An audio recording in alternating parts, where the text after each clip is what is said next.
नॉनस movie review. Wins von एक अच्छी तरह से बनी लेकिन घिसी-पिटी कॉमेडी ड्रामा में एक ऐसे व्यक्ति के बारे में अभिनय करते हैं जो अपने नए इतालवी रेस्तरां में दादी नानी को शेफ के रूप में रखता है। भोजन के बारे में एक फिल्म के लिए नॉनस को और अधिक स्वादिष्ट होने की आवश्यकता थी। नेटफ्लिक्स कॉमेडी ड्रामा का निर्देशन स्टीफन चबोस्की ने किया है, जो अपने स्वयं के उपन्यास the perks of being a wallflower के फिल्म रूपांतरण के लिए जाने जाते हैं। इसमें विंस वॉन ने जॉय की भूमिका निभाई है, जो एक मध्यम आयु वर्ग का व्यक्ति है जो अपने पड़ोस में एक इतालवी रेस्तरां खोलकर अपनी मां को खोने के दुख से निपटता है। उसे नहीं पता कि खाद्य व्यवसाय कैसे चलाया जाता है, लेकिन फिर उसे किसी और चीज पर भी पकड़ नहीं है। जॉय शायद 50 के दशक में है, सिंगल है, एक बेकार नौकरी कर रहा है और जीवन में पूरी तरह से अधूरा है।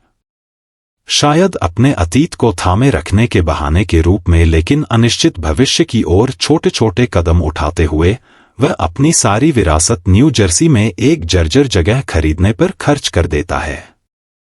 जो मैंगनीलो द्वारा अभिनीत अपने सबसे अच्छे दोस्त ब्रूनो के साथ मिलकर जॉय उस जगह का जीर्णोद्धार करने और इसे एक गर्मजोशी भरे इतालवी रेस्तरां में बदलने का काम शुरू करता है, जहां स्थानीय समुदाय घरेलू शैली के भोजन का आनंद ले सके।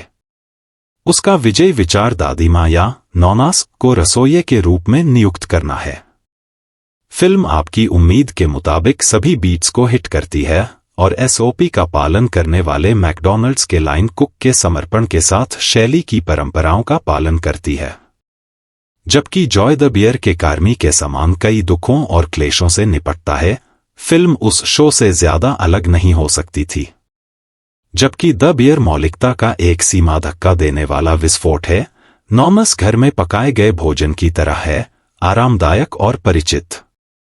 कुछ दर्शकों के लिए यह पूरी तरह से संतोषजनक होगा, लेकिन जो अधिक साहसिक अनुभव की तलाश में हैं, वे उत्तेजित महसूस कर सकते हैं। नोना का किरदार दिग्गज सितारों Lorraine Bracco, Goodfellas, Susan Sarandon, Thelma and Louise, Talia Shire, the Godfather और ब्रेंडा वैकारो, मिडनाइट काउबॉय ने निभाया है।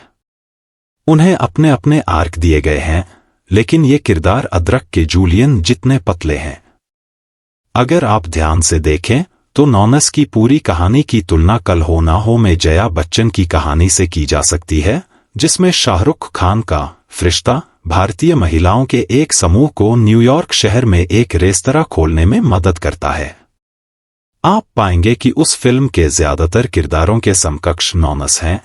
उदाहरण के लिए सारंडन का किरदार एक पेस्ट्री विशेषज्ञ कल हो ना हो में लिलेट दुबे के किरदार जैसा है।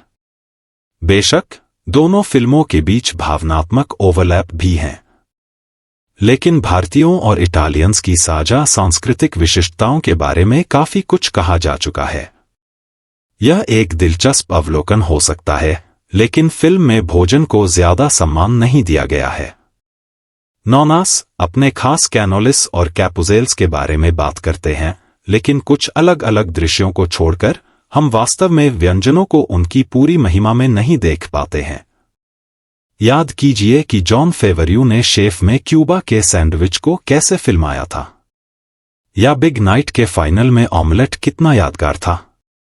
उस सर्वकालिक क्लासिक की बात करें तो बिग नाइट शायद अब तक बनी सबसे बेहतरीन फूड फिल्म है। नॉनस ने इसके सहनिर्देशकों में से एक कैंपबेल स्कॉट को कैमियो करने के लिए कहकर इसका संदर्भ दिया है।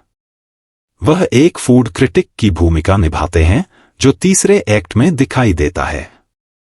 लेकिन जॉय को प्रेस की मान्यता की जरूरत नहीं है, उसे समुदाय के समर्थन की जरूरत है।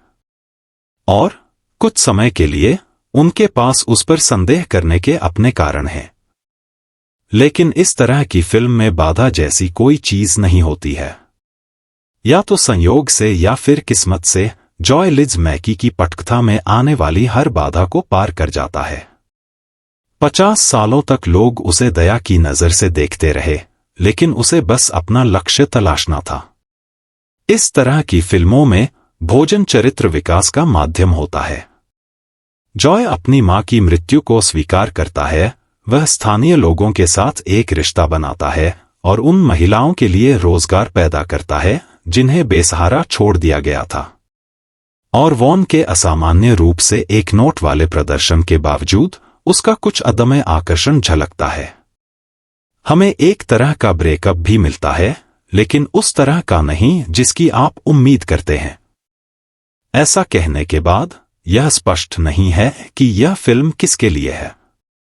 शायद जॉय की उम्र के मध्यम आयु वर्ग के पुरुष और महिलाएं, या काम के लंबे दिन के बाद आराम करने वाले दर्शक, या शायद यह उन लोगों को लक्षित है जिन्होंने the best exotic marigold hotel और इसके समान रूप से अच्छी तरह से बनाए गए सीक्वल का आनंद लिया।